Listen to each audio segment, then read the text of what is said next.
So we're going to be speaking about three different things. We're going to be talking about why Hashem revealed so much of himself to us at Sinai. We're going to talk about how we know any of this is true. We're going to talk about what happened and what it means to you. So the first is, why is Hashem doing this? There are so many people in the world who are seekers. The world has a huge population. Do any of you know the approximate number of people in the world nowadays?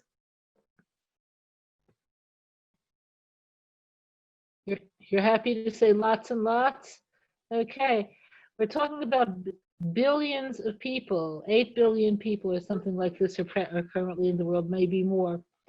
So a lot of people have no access to reveal truth except to the degree to which it came to them through us.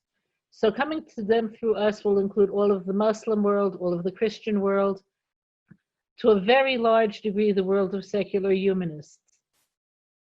But they didn't have direct revelation. So we have to talk about why. Why did things work like this? So I'm going to take you back to the creation. Why did Hashem make humans? What does it say in the text? Nope.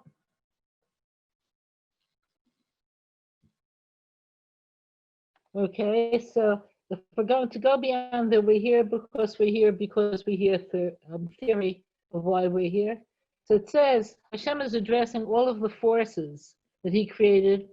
He said, let us make man in our image. So the statement of what we are is in the image of Hashem. The assignment that Adam was given when created was la'avdav l'shamra, to work it, to guard it. So Hashem has no physical image. What do you think being in Hashem's image could possibly mean?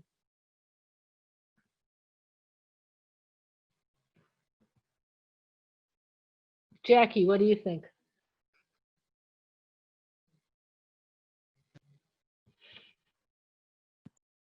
Yes, you. What does it mean to be in Hashem's image? It means to try and emulate an aspect of Hashem, to be what his attributes are, to try and bring them, to try and emulate them in today's world. Okay, so when you're thinking about Hashem, what are the words that come into mind? What Hashem does, what does he do? What does he do? You mean me or just in general? What is? Oh, you. I'll pick a new victim soon. Okay. What does Hashem do? Well, Hashem brings chesed, he brings light, he brings optimism, I guess. He brings bracha, shefa, relationship, and connection. Okay, so notice how often you use the word brings. Yeah. Okay, did you notice that? No. So Hashem brings. So when you're talking about creativity and shefa and bracha and all of the words that you just used, Hashem's the source of all things. So could you do that? No. I can so bring it. Be in Hashem's image. How could you possibly do that?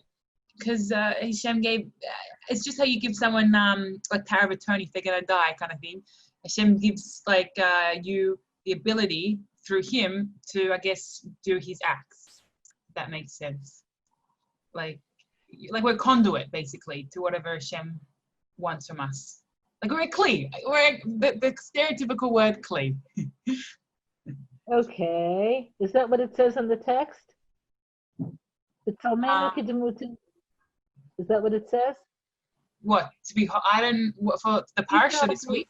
Hashem says, let us make a human in our image, in our form. So let's look at these words. The word tselem. Do any of you have enough modern Hebrew to know the word matzlema? No, matzlema is a camera. Now think of somebody who you know. Jasmine, give me an example of somebody who you know, who everybody else in this class also knows by sight. Rabbi Edelstein. Okay, so pretend this is a picture of Rabbi Edelstein. Really, it's a book on Sfiras HaOmer, but pretend it's a picture of Rabbi Edelstein, right? So I'll say, who's this? What's your answer? No? What would you say? A photo of Rabbi Edelstein. You'd say it's Rabbi Edelstein. Now, suppose I said, no, it's not Rabbi Edelstein. It's only a piece of paper. It just looks like Rabbi Edelstein. So that's Tselem. We have features that resemble that of Hashem, but we're not God. We're a piece of paper. That makes sense to you? So everything about the physical body, which gives us form, resembles certain things that we could say about God. We have vision. We have the ability to observe reality, draw conclusions. We have a mind. We could speak. We could express our thoughts and our feelings. We're creative. We have physical abilities. Okay, we're also domeh. We're similar. Similar isn't the same thing as a picture. Similarity means there's only something that you could say is like something else. It isn't it, it's like it. Our minds are only like Hashem's. His thoughts are not our thoughts. So human beings are meant to be God-like, the tselem, and to use our minds to the degree to which humans could use their minds to be God-like. Okay, would this be true for all humans or only Jews? What do you think, Nicole? Political work. Okay, Donna, what do you think? Yeah, Nicole is here. Okay, what do you think? I think that other people could achieve it or could do it, but it's not necessarily like their obligation. Right. You're right. So you have is that God wanted to reveal who he is to people who would come to see this as an obligation and their human purpose. So the first thing you have to know then when you're talking about revelation at Mount Sinai is it has a purpose. It's to take the Jewish people and to give us the ability to articulate being in Hashem's form and image. So how do you know any of this is true? When you talk about the Torah being true, how do you know it's true? A lot of people have stories. So even though all of the major thought systems begin where the Torah ends, in other words, Islam, Christianity, and secular humanism, all start with the assumptions of the Torah, and then they go off in their own directions. But why think that the Torah was given by God? What are some reasons?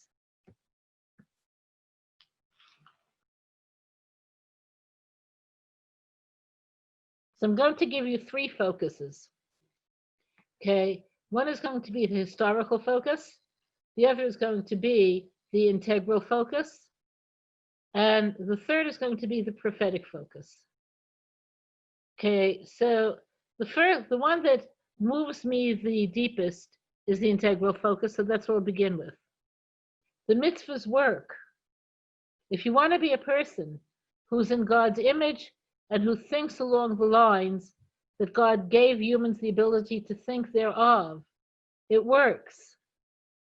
It takes human potential and it lets you raise yourself in every possible way above your animal self. So the positive mitzvahs give you the ability to connect, and the negative mitzvahs give you the ability to overcome that which is base. And the mitzvahs work if you do them. They don't work if you don't. So I want to point out that you could divide the mitzvot into categories: chukim, mishpatim, and edot. Mishpat are laws of justice. Give me an example of a law of justice.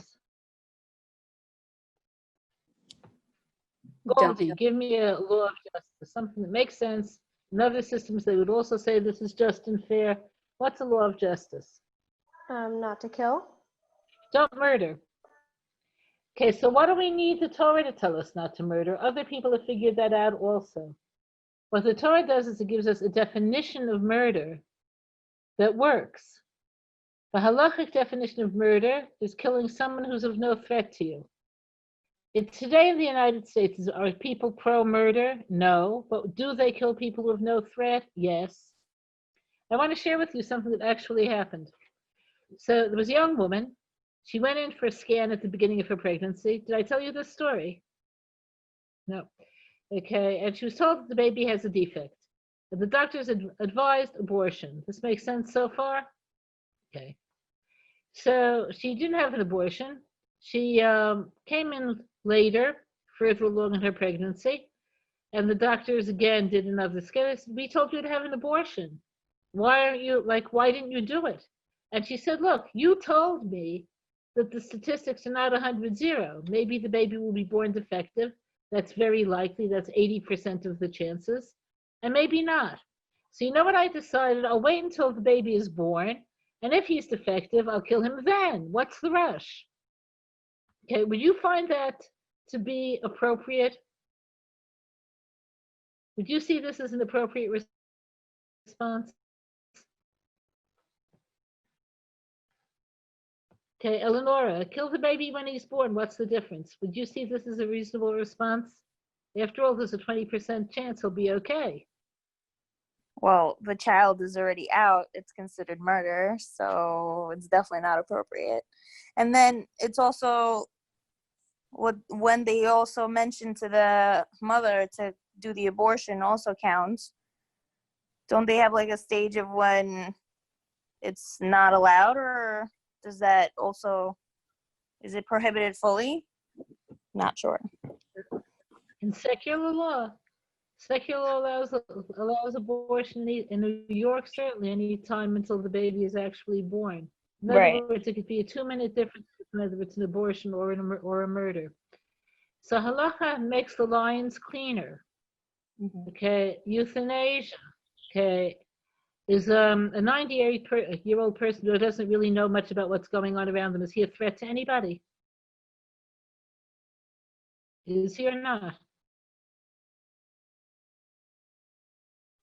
No,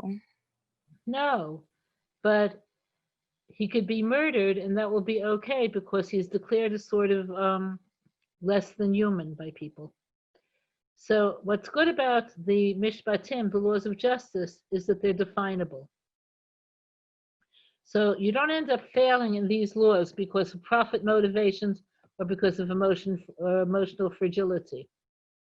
The other kind of laws are called edot, which are laws that give you an emotional bond to something that actually happened. So if you're talking about Yom Kippur, if you keep Yom Kippur, fasting, attending the synagogue, confessing sin, it gives you an emotional bond to tshuva. Pesach gives you an emotional bond to freedom. If you talk about chukim, they bring your body into the parsha. You keep kosher. You do any of the other things for which we don't have intellectual or emotional reasons. You bring your body into the picture. So it's sort of like a recipe. Okay, do any of you cook? And if you like to cook? Nobody admits liking to cook here? Okay. I like to cook. I don't like to clean up. I like to cook. It's fun. It's therapeutic. Romy? What? Yeah, it's therapeutic. It's fun. It's therapeutic. It's fun. I agree with you. And it tastes good when you finish. It's useful. And it's useful, unlike other therapeutic things, which whatever. So you have you take a situation in which the person's cooking and the food is good, and you make sure it's kosher. You're bringing Hashem into the experience. If you leave out an ingredient in a recipe, the stuff doesn't taste the same. Have you noticed this? Leave out an ingredient, it's not the same. Some ingredients are not that important, like vanilla. Some ingredients are extremely important, like flour if you're making a cake. The mitzvahs work to the degree that you put in all of the ingredients. So my observation is if you want intellectual connection, the mishpatim will do it. If you want emotional connection, the edot will do it. If you want to bring your body with you, then you need the chukim. So the problem is people pick and choose with mitzvot, and they'll choose the ones that are easiest for them. Is that true? So intellectuals will like the mishpatim, emotional people, oh yes, Pesach is so meaningful. People who just want to do it, well, let's say keep kosher. So the part of you that's already developed is being nurtured, and the parts of you that are not developed are starving. So my observation is the Torah works if you do it and no other system does. All of the other systems are dependent on specific socioeconomic realities. So monarchy works as long as the monarch doesn't have much to do with the subjects. But once you have good communication, it doesn't work anymore. Okay, that's just a for instance. Okay, let's talk about history. How would you know that the events of the Torah are true historically? So people will sometimes say, I only believe what I see. Is there anybody who really only believes what they see?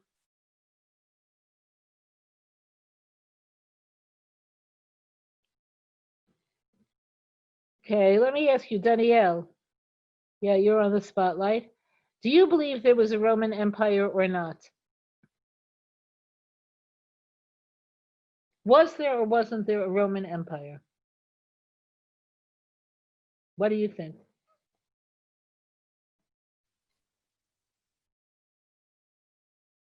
Unmute yourself and tell us. Sorry, you cut out. Can you hear me? Yeah, you. Do you think there was a Roman Empire or there wasn't? What do you think? Yes, I think that You think there was? I do. On what basis? You didn't see it. On the basis that we have historical evidence and What would you consider to be valid historical evidence? That's exactly what I'm asking you. I think you have architecture that proves that there was a Roman Empire. You have books that prove there was a Roman Empire. Architecture, think about what you're saying. Architecture could prove that there was a Colosseum. Does that prove that there was an empire, or just there was a building that's the Colosseum? What does it prove? That's true. I think it gives validity to the way history progressed, and I think that where we are now in the How world, would architecture do that? I think it gives light to the various things we do know about the Roman Empire, including what they used to do. So how would you, so I'm taking you back to this. What else makes you think there was a Roman Empire? So one thing you said, and this is valid, is there's architecture shows that there were people who lived in the city of Rome and built the Colosseum. That doesn't tell you if there was an empire, but it does say that there's legitimate belief in there being people who lived in Rome and who built specific sorts of buildings. What would give you more evidence of there being an empire? I think democracy, the way that democracy progressed since the Roman Empire. I think we know that based on the Greeks and the Romans and philosophy in general, there was Wait. Let's go slower. You said the Greeks and the Romans. Who are you talking about? The Romans or the Greeks when you say democracy? Which one? primarily the Greeks. Right. So let's go back to the Roman Empire. How do you know there was a Roman Empire? I guess it's all hearsay. You've got it. It comes down to hearsay. That's how you know there was a 100-year war. That's how you know that, what are some other undeniable things? That's how you know that there was an invasion of Europe by the Muslims, okay? So some hearsay is going to be viewed as more valid than others. So the way something tends to be defined as historically true is if you have contemporary records, meaning that the records are from the time the event was supposed to have happened, from more than one source. So if you were to look at the Roman Empire, we have lots of writing from their own time. And we have that of peoples who they conquered, who wrote about the Roman conquests. For instance, the Jews wrote extensively about the Roman conquests. Okay, so historical evidence has specific definitions. One is that it's contemporary, and the other is that it's plural. Does that make sense to you? Yeah. So when you take a myth, like Daniel Appleseed, the reason why you wouldn't accept this as historically true is that there was nobody who lived in his time, and there's certainly no plural recording of it. So it's a myth. Okay, so now let's talk about the Torah. Okay, the people who received the Torah are the people who also came out of Egypt, are the people who came into Israel. So the record is contemporary. It wasn't written hundreds of years later. And in fact, when you compare this to Christianity, Islam, by the way, is also contemporary. Okay, when were the Gospels actually written down? Do you know how many years after the life of Jesus were the Gospels written down? This is a couple 50 hundred years. years. Yeah, 200 years. Okay, so there's a vast difference between the historicity of the Torah and the historicity of Christianity. Okay, so the Torah, unless we're going to change our definition of what a historical fact is, which people do all the time, okay, the Torah is being given at Mount Sinai to the Jews is historically as valid as saying the Roman Empire existed. Does that make sense to you?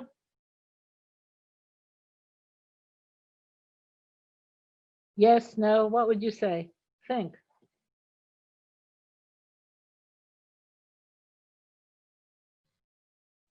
Yes.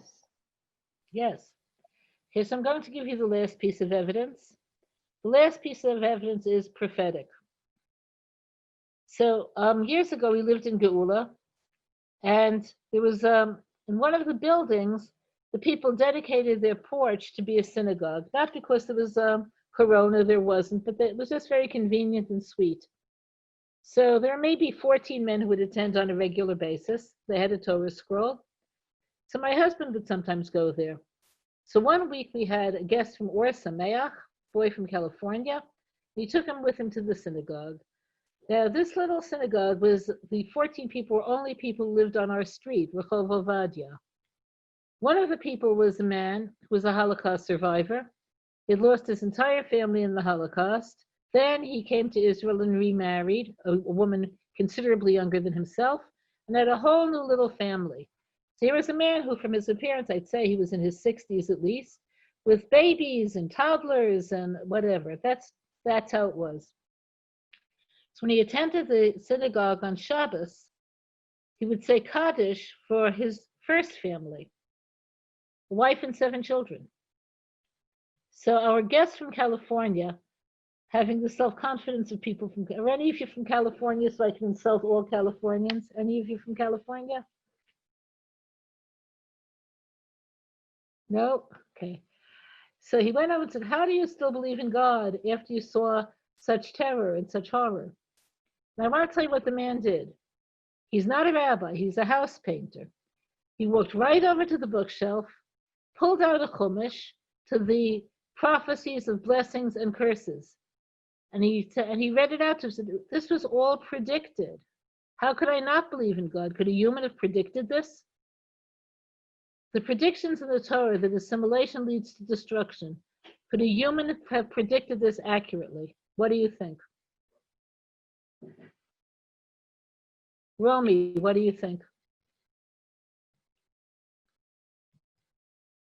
I think they could have been like afraid, but I think on the level of scale, they would have no idea. Just like how much Jewry could spread around the world, just because then it was limited to like certain areas, maybe. Right. Right. They had no Okay, idea so like the scale. The scale is huge. The scale predicts things that are very specific. People come, invaders coming from far who don't speak your language, very specific things, not just things will be bad. Very, very specific, very defined, things that there's distinct historical recording in the second and first temple periods. Okay, and all of this was predicted. So if I were to tell you that it's going to rain on, let's say, Tuesday at exactly 11, not 11:05 and not 5 to 11, and it's going to rain for exactly 10 minutes. Would you believe me today if I said that?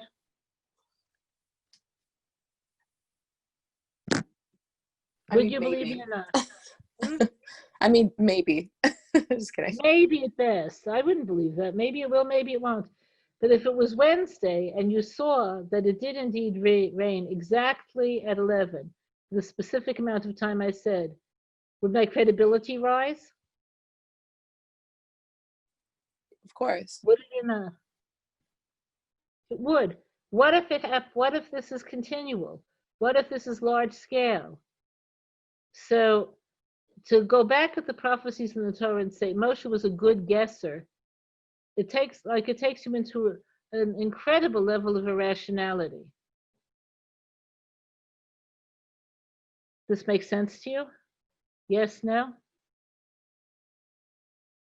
People historically have never been able to pull off making up this kind of story. You can't tell people that they ate man in the desert for 40 years without somebody saying, who, me? So a real question now, and this is because you're not machina, this is because you are who you are, and you knew a lot of what I told you. What's it all for? Why did Hashem bring us there and give us this document? What's it all for?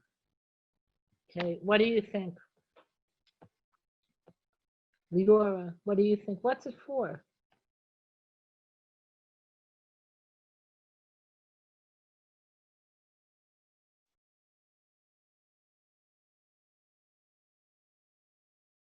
Leora, are you here?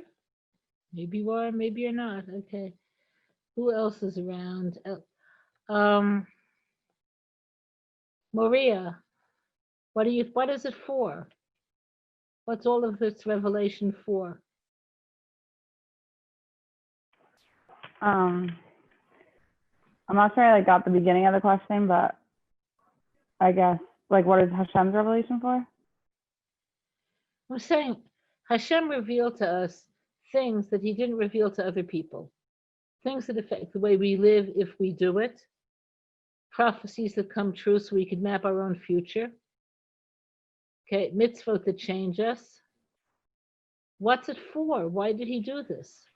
It's for us to create a connection and come closer to him. Okay, for whose sake? Well, Hashem, he doesn't really need us to do anything, so it's for our own sake. No, he doesn't. It's for our sake. So what Hashem did was for our sake, bring us to a place in which the revelation of who we could be is that concrete and that real. So this is something that affects you. How does this affect you? So your soul was there. How do you know your soul was there? Because you respond, everybody responds to wanting connection and wanting achievements that are real. The source of all real connection are the positive mitzvot. Give me an example of any positive mitzvah. Shabbos. So a lot of Shabbos making kiddush, lighting candles. So these are the mechanisms that make connection happen. If you try to do Shabbos without it, it doesn't work. You have mitzvahs between human beings, like, for instance, love your neighbors, you love yourself. And the Jewish law will tell you how to do it. Speak well of people, give them respect, do things for them. Hashem wants us to be able to reach a point that's called tikkun atzmi, rectifying ourselves. And the effect of that will be tikkun olam, that the world will follow us. So what you see is wherever Jews have lived, what today people call the Judeo-Christian ethic, which will be love your neighbor, don't steal, don't kill, live decently, that spread through our example. Hashem wanted to give us this level of closeness, this level of intimacy. How did we feel about it? So on the deepest level, I want to talk to you about why we want connection and who we want connection to. Think of your best friend. Any of you from Manhattan? No, you are? Okay, so you from Manhattan. Okay, think of the person who you dislike the least. Okay. But the rest will think of the people they like the best. You think of the person who you dislike the least. Okay. So if you're there,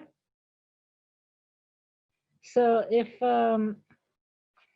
when you ask yourself, Maka, what do you like about the person who you like the best? What will the answer be? What do I like about the person that I like? Yeah, what do you like about them? How they behave, how they act, that they're caring, loving, giving, like all the character traits. So you all heard what Maka said? Do you remember at the beginning of the class, I asked you to describe what God does, and you said, he brings, he gives, he brings, he gives, he brings, he gives. And that's what she's saying about people who we love, they give, they care, they give, they care. Ultimately, what you love about people, and this isn't just the person who Maka likes, isn't their body. Your best friend isn't your best friend because of their body. It's because of their godlike characters, their soul. Hashem gave us the ability to make soul connections with Him and with people and with ourselves. He did this for our sake. So I'm going to take you through some psukim in Shir HaShirim that talk about what this relationship looks like, with the purpose of you trying to get it for yourself. Okay, so it begins. Shir HaShirim Asher L'Shlomo. This is a song that Shlomo sang. So wherever it uses the word Shlomo in the actual book of Shir HaShirim, it's a reference to Hashem, because it comes from the word Shalom, the one who's whole, the one who's peaceful. It says, receiving Torah is like a song. The song is different than a speech. The difference is as follows. Words are limited by your mind. Music has to do with your soul. So the Torah is talking to our souls, not just our minds. And what does it say? Second verse. Yinashkeni minishikot pihu, ki tovim dodeched meyayin. It says, he shall kiss me with the kisses of your lips, because your kisses are better than wine. So at the moment that we heard Hashem speak, our souls went out of our bodies in longing for Him. So whatever you're saying about your best friend, the love you have for your best friend, their goodness, their honesty, their caring, their openness, whatever it is that you love, that's what we saw then, and we recognized its root, which is Hashem Himself. And our souls left our body in yearning to reach Him. So this is called a kiss. So I want to explain these two kisses. Nishikot are two. There are two kinds of kisses. One is the kiss of connection. The other is the kiss of exclusivity. The kiss of connection is, I want you. The kiss of exclusivity is, I don't want anyone except you. The positive mitzvot are the kiss of connection. It's what we felt as Hashem saying to us, I want you, and our answering, I want you. And that's what inspired us to want the positive mitzvahs, the ones that make connection. But there's also the kiss of exclusivity. The kiss of exclusivity is, I don't want anyone other than you. So we don't want something other than Hashem. We don't want a third level relationship. I want to explain to you what that means. So remember at the beginning of the class, I said, all of the major belief systems in the world stem from Judaism. And this would include, as I told you twice, Christianity, Islam, and secular humanism. But all of these are not firsthand. There was no revelation. It didn't come to them through God. It came to them through the example of people who knew it. So when you look at the Christian testimonies, they'll say, what's his name again? It was a Jew. He worshipped in the temple. He kept Shabbos. He ate kosher. He had a little ego issue. He proclaimed himself God, but he was drawing whatever he had from us. If you were to read what people find to be the most evocative and beautiful teachings of the New Testament, you'll see they're almost directly what it says in the Torah itself about the same subject. The same would hold true for Islam. What's the story of Islam? They'll say that Muhammad, who they don't think was a god, they think he was a prophet. What did he experience? He experienced what was told already to the Jews in the Torah. This is why they use Jewish names. Ibrahim, Musa, right? These are all Jewish names. Okay, so they get it through someone else. The difference between us and other people is that we have direct relationship. We have a direct relationship to Hashem. Okay, so those are the two kisses. We say, and your kisses are better than wine. Wine is different than orange juice. What are some differences between wine and orange juice, even though they're both juices? Shayna, what are some of the differences between wine and orange juice? Wine does it have to be fermented a little, or it like has a bigger process from like the vine to actually like being in a liquid form. And orange juice is like, What? An orange juice, you squeeze the orange and it's done. Yeah, that's true. But also, like, there are bottles of wine that cost $200. Are there bottles of orange juice that cost $200? No. No. Okay. So wine also has it has certain qualities that appeal to people. It's also an intoxicant. It's also, its value is much more than the value of its fruit. Okay. Grapes don't go for anywhere near what good wine goes for. So the kisses that we had with Hashem are compared to wine, meaning they bring out our secret self. It's intoxicating to have a relationship to Hashem. It's all consuming. It's huge. Okay. Next verse.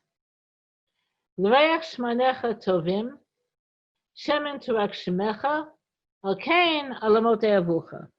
So we're talking to Hashem. We say that your fragrance is good. Outpoured oil is your name. And that's why the young girls love you. Now, this is a hard pasuk. When you talk about giving Hashem a name, or giving ourselves a name as a people, what's the difficulty?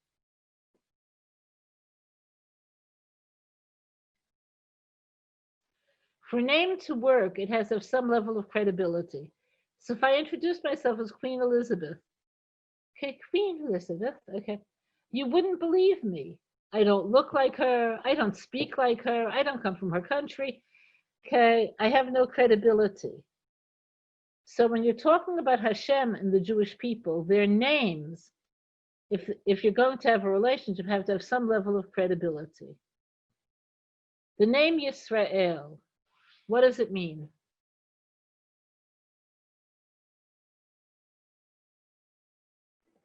Straight to God, like Yashar Kel. Okay, so it could be Yashar Kel, but it isn't Yashar Kel, it's Yisrael.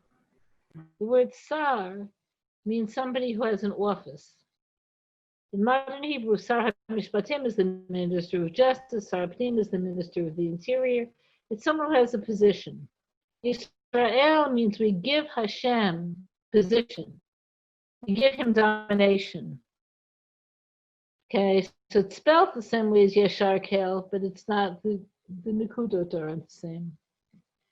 So what we want more than anything as Jews is we want a straight relationship, one that works, one that's true. Hashem's name. What are Hashem's names? So there are 7 names that are used for Hashem in the Torah. These are the names that we don't speak out unnecessarily. So each one of them reveals a different dimension of Hashem's identity. So the one that you're most used to is Yevke Vavke, which we don't pronounce at all, which is, was, will be. So when you're saying your name is outpoured oil, the fact that people think that there's something called eternity is one of the things that draws them to Torah and towards living a spiritual life. So the basic question, which is, and what will this get me in the end, is a real question. So I'm going to tell you 2 stories, and if you heard them, you'll live, okay? So you heard one of them, I'm sure, just a couple of weeks ago. There was a man who had one of the push carts in Machane Yehuda, and he had to close because of the corona epidemic. And at some point, the government permitted people who had stores on the street to open, but the government didn't as yet give permission to the people who were just vendors in the shuk to open. Do you remember this? It was just a couple of weeks ago. There was a man who's a vendor who killed himself. He couldn't stand the pressure. How am I going to pay my rent? How am I going to support my family? What am I going to do? I never bounced a check. I have no way to earn a living, and he killed himself. Could you understand him? I'm not saying would you do it, but could you understand him? Nicole, could you relate to him and understand him? I can definitely understand how much pressure he was under. Mm-hmm. Okay. Anna, could you understand him? Again, I'm not saying do you think he's right. I'm just asking if you could understand him. No answer. Okay. So let's say you could understand him. I'll tell you another story. There was a girl who studied at Neve, who was the daughter of a rabbi from England. She got married. Her husband succeeded fantastically in business. He became a well-known tycoon, gave fortunes of money to tzedakah. Okay, he lost it all in the Canary Wharf project in England. Okay, and he made the big mistake that you should never make if you end up in business. What's the worst business mistake you could make? Do you know? The worst business mistake you could ever make, one you should never make, is once you're incorporated, never take a personal loan. Okay, but he was desperate for money, so he took personal loans and he lost everything, his house, his reputation, his car, everything.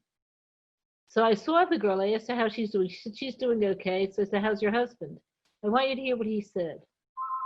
He said, I have nothing to be ashamed of from when I had money. I gave charity, I wasn't snobbish. And I have nothing to be ashamed of now. I'll be a respectable person with a low-level job. It's okay. That's a person with a sense of eternity. So Hashem's name gives us eternity. Okay, and it says, and therefore the young women love you.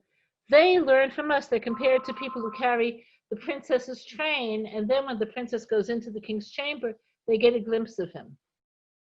So what Matan Torah did for you is it gave you a relationship to Hashem. Okay, let's move this one further. We tell Hashem, and this is your main request on Shavuot, Mashcheni acharecha narutza. You pull me after you and we'll run. So now I want you to ask yourselves a deep question. If this Shavuos works out to be exactly as you wished it to be, everything was right, the prayers were right, the meals were right, your feeling of closeness to Hashem was right, your love of Torah was right. Okay, it all worked out right. Okay, what do you want Hashem to do for you? How would you like him to draw you closer? You want to get close and everything worked right.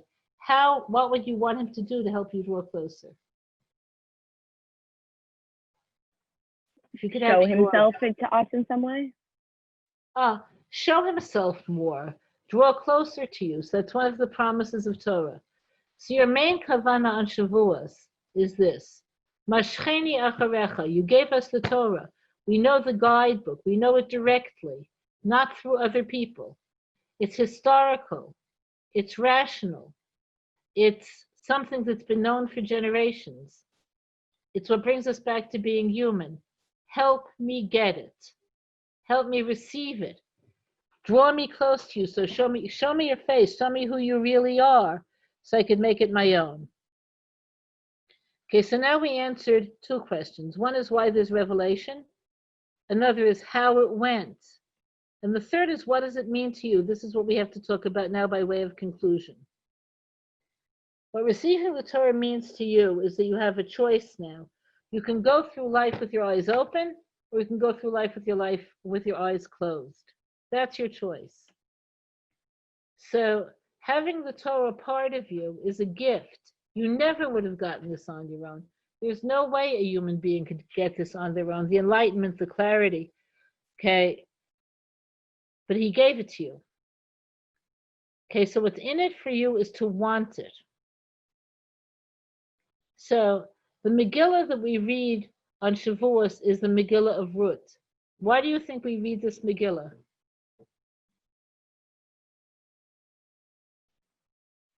One of the reasons is to learn from Russ what it looks like to be self-sacrificing and like completely dedicated to Hashem. She's a good example for us of an attitude that we should have on Shavuot. Right. She wanted it.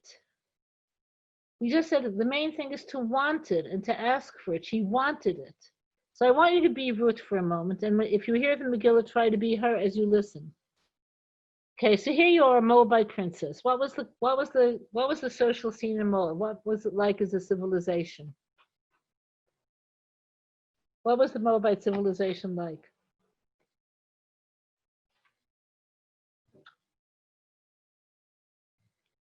They were known for two things: promiscuity and cruelty. So the beginning of the Moabite civilization was with Lot. When Hashem destroyed Sodom, he took refuge in a cave. There was wine in the cave. He got drunk. His daughters slept with him. And one of the children who were born was the ancestor of Moab. But I want to ask you something. Do any of you hike or do things in nature? Any of you do things in nature? Nobody? Ay, ay, ay. Hiking is the best. So Hiking for I sure. hike. I have never found wine in a cave. I did once find a cave that people were living in, but I never found wine in a cave. How did wine happen to be in the cave that Lot happened upon? So Hashem, when he created the world, the Gemara tells us, purposely made this cave near where there's land that's good for vineyards. So inevitably, people would store wine there, so Lot would get drunk and his daughters would sleep in them, and Moab would be born. Why? Because Ruth had to come from Moab. She had to come from a people who had no shame, a people who were extremely self-oriented, very selfish. She had to come from there to offer her the opportunity to turn it around. So after the death of her husband Machlon, she follows Naomi back into Israel, as you know. Okay, and she embarks on supporting her mother-in-law and herself. Okay, so let's take this a step back. What does this have to do with you? Now, we didn't get to the whole story of Ruth yet. We just got to the part where she landed in Israel. If you want to be real and receive Torah, you have to put yourself where Torah could be heard. So when you leave Neve, eventually you will leave Neve. No. You have to see, where could I study Torah? You can't leave yourself without it. There has to be a shir, there has to be a rav, there has to be a rebbitzen, there has to be something. Okay, so taking this further, then what happened to Ruth? They have no means of earning a living. She ends up gleaning in Boaz's field. Okay, how much did she bring home every day? Do you know the story? How much did she bring? Just enough? Just enough for herself and her mother-in-law, for Naomi. And who did she take first? Naomi. So this is kindness. And this is dignity, because she was working. She did not ask for charity. She was gleaning. Okay, then finally in the Ruth story, the final act is that it's discovered that Boaz, the man who owns the field, is actually a relative of her late husband, and therefore has obligations to either marry her or to let her marry someone else. Okay? So Boaz, who's the owner of the field, is the most learned, most wise man in Israel. He takes up his responsibility to Ruth and he marries her. Then what happens? He dies. He died the next day. And what happened to Ruth? She's pregnant. She was pregnant from that one time. So that one time led to the birth of Yishai and to David and ultimately to Mashiach. Okay, so what that's telling you, and this is your story of Shavuos, that's what's redeemable will come from inside of you. And that in the end, we know the happy ending. The happy ending is that Mashiach comes. But between these 2 points, you have to suffer what you have to suffer, but you have to do so with love and with patience and with understanding, with all of the things that don't lead to despair. So when you receive Torah, again, tomorrow night, what's your main intention? Nasa v'nishma, we're going to do it. We're going to understand it. Okay, we're going to say yes to it, and we're going to let it change us. So if you have questions, the time is now.